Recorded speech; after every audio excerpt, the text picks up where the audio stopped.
जय श्री राधे। पूज्य श्री सद्गुरुदेव भगवान के चरणों में प्रणाम। पूज्य स्वामी राम सुखदास जी महाराज से एक साधक ने कहा, हमने अच्छी तरह विचार करके यह निर्णय किया है कि हमें भगवान की आवश्यकता नहीं है।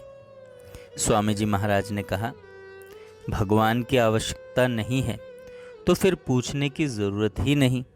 खाओ पियो मौज करो, बिना सींग के पशु की तरह ही है। सींग के बिना पशु भद्दा होता है। पर यह याद रखो कि भगवान को माने बिना शांति कभी नहीं मिलेगी। तरह तरह का रंग रंगीला दुख आएगा, दुख पाते ही रहोगे, कभी अंत नहीं आएगा। समुद्र को पार करने की तरह जब तक एक दुख का अंत नहीं आता तब तक दूसरा दुख आ धमकता है। ठीक ही है, अभाव में अनर्थों की बहुलता होती है। एक कॉलेज में मैं गया, स्वामी जी कहते हैं, एक कॉलेज में मैं गया, वहाँ सब शिक्षक सुनने आए थे। एक ने कहा कि भगवान कोई है ही नहीं। वह अपनी बात बोलकर बैठ गया। मैं कुछ बोला नहीं तो उसने कहा कि आप बोलो। मैंने कहा कि तुमने निर्णय कर लिया, अब मैं क्या बोलूं? बिना बोले मुझे खुजली आती है क्या? हमारे भगवान इतने घटिया नहीं हैं कि उन्हें मानने के लिए तुम्हें कहना पड़े। उन्हें मानने के लिए तुम्हें कहना पड़े। तुम तुम्हारी मानो, हम हमारी मानेंगे। तुम हमारी मानोगे नहीं, हम तुम्हारी मानेंगे नहीं। फिर निरर्थक समय बर्बाद क्या करें और क्यों करें? तुम्हें हमारी ज़रूरत नहीं, हमें तुम्हारी ज़रूरत नहीं। हम भी मस्त, तुम भी मस्त। कोई हाल मस्त, कोई माल मस्त, कोई तूती मैना सुए में, कोई खान मस्त, कोई पहिरान मस्त, कोई राग रागणी धुएं में, कोई अमल मस्त, कोई रमल मस्त, कोई शतरंज चौपड़ जुए में, एक खुद मस्ती बिन और मस्त, सब पड़े अविद्या कुएं में। शरणानंद जी कहते थे कि मैं भगवान का प्रचारक नहीं हूँ।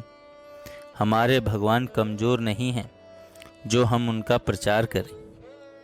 साधक ने कहा, जैसे नरसी के अंदर भगवान की भक्ति का भाव जागृत हुआ, ऐसे हम भी चाहते हैं, लेकिन हमारे मन में होता नहीं। क्या बात है?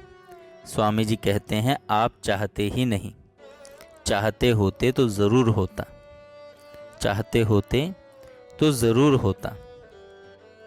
साधक ने कहा, हमारी भगवान में आस्था भी है, चलते फिरते नाम भी लेते हैं, लेकिन संध्या करते हैं या ध्यान करते हैं तो बीच बीच में भगवान का स्वरूप अटक भटक जाता है।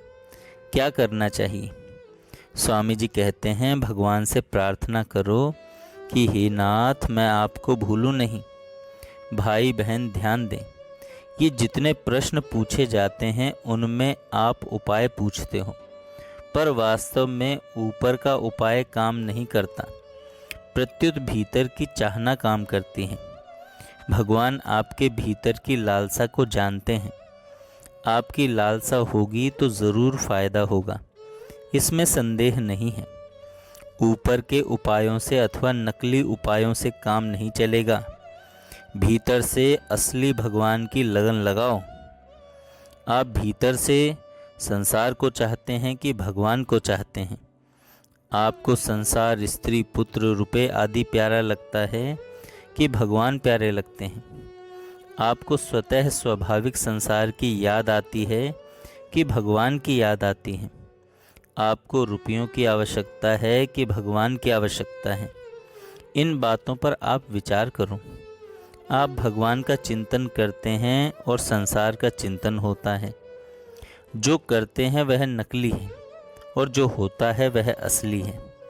असली बात भगवान की होनी चाहिए, संसार की नहीं। भीतर में भगवान की लालसा है तो भगवान का चिंतन ज़रूर होगा। अगर भीतर में संसार की लालसा है तो भले ही भगवान का चिंतन करो, होगा संसार का ही चिंतन। होगा संसार का ही चिंतन। स्वामी जी कहते हैं, नाम जप उपासना है, क्रिया नहीं। क्रिया, उपासना और विवेक, ये तीनों उत्तरोत्तर श्रेष्ठ हैं। क्रिया और पदार्थ परमात्मा से दूर हैं, उपासना परमात्मा के नज़दीक है और उसकी अपेक्षा विवेक नज़दीक है। क्रिया और पदार्थ का भरोसा परमात्मा में भरोसा नहीं होने देगा। क्रिया और पदार्थ में संतोष होगा तो परमात्मा की प्राप्ति नहीं होगी। भाव के सहित जो क्रिया होती है वह उपासना होती है, उससे भी विवेक तेज है। विवेक ही बोध में परिणत होता है। प्रार्थना भी शरीर से होती है, पर यह उपासना है। प्रार्थना का संबंध साक्षात परमात्मा के साथ है। हे नाथ, मैं आपको भूलूं नहीं, यह बहुत बढ़िया प्रार्थना है। यह बहुत बढ़िया प्रार्थना है।